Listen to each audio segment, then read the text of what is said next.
Apakah semua batu di empedu itu berbahaya? Jawabannya apa teman-teman semuanya? Mungkin ada yang pro kalau misalkan itu tuh nggak bahaya, tapi ada juga yang bilang kalau nggak cepet ditanganin itu berbahaya.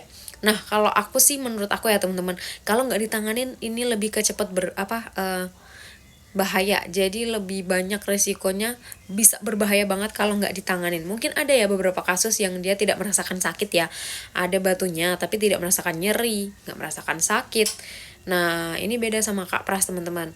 Waktu itu aja menurut aku Kak Pras itu bukan telat penanganannya, tapi lebih ke kayak dia taunya tuh telat, karena awalnya tuh cuma sakit perut teman-teman, sakit perut, nyeri banget katanya, tapi perutnya tuh udah diminumin obat asam lambung, terus udah diminumin obat diare juga waktu itu, karena sempat diare teman-teman, dan waktu itu nggak sembuh, dan akhirnya dibawa ke dokter USG, dan ternyata ada batunya. Nah batu empedunya itu ya tandanya sakit, dan pantas banget kok sakit bang, pantas kok bisa sakit banget, karena kenapa teman-teman, batu empedunya ada 5 teman-teman semuanya.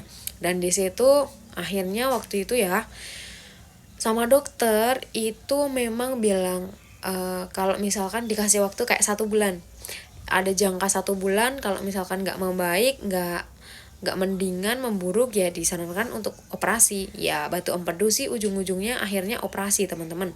Dan akhirnya waktu itu Kak Pras itu mau cari cara dulu pengobatan alternatif, dan nemu sama herbal Cina teman-teman.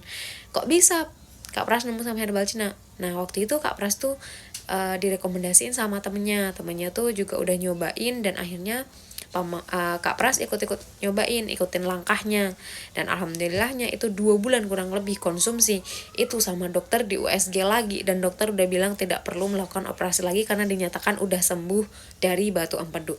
Nah ini teman-teman semuanya, semoga ini bisa menjadi gambaran buat teman-teman semuanya, semoga sehat selalu.